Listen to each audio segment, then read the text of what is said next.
সবাইকে গল্প কথা ইউটিউব চ্যানেলে স্বাগত। বিনোদন ও স্পোর্টসের এরকম আরো নিউজ পেতে আমাদের চ্যানেলটি সাবস্ক্রাইব করুন ও বেল বাটনে প্রেস করুন। আন্দ্রে রাসেলকে নেটে বল করার সুবিধা হাতে নাতে পেতে শুরু করেছেন প্রসিদ্ধ কৃষ্ণ।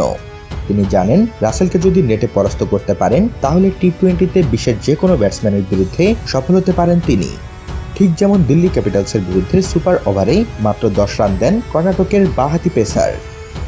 বেঙ্গালুরুতে অনুশীলন শেষে সাংবাদিকদের প্রসিদ্ধ বলেন, নেটে রাসেলকে বল করা মানে টি-20তে পৃথিবীর সেরা ব্যাটসম্যানের বিরুদ্ধে নিজেকে তৈরি করে নেওয়া।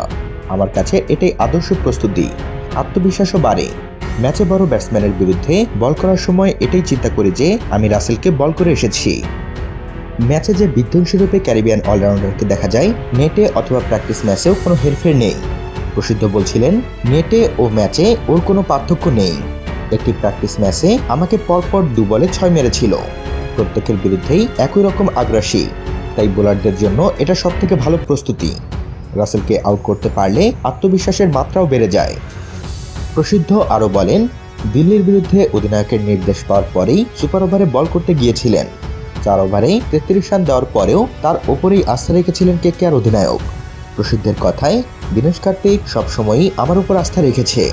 গত বছরও ডেথ ওভারে আমাকে দিয়ে বল করিয়েছিল। তরুণ ক্রিকেটারের কাছে অধিনায়কের আস্থার থেকে বড় আর কি বা হতে পারে। তো বন্ধুরা, কর্ণাটকের এই বাঁহাতি পেসার সম্পর্কে আপনাদের মতামত জানিয়ে দিন আমাদের কমেন্ট বক্সে। সবশেষে ভিডিওটিতে লাইক ও শেয়ার দিয়ে আমাদের সাথে থাকুন। ধন্যবাদ।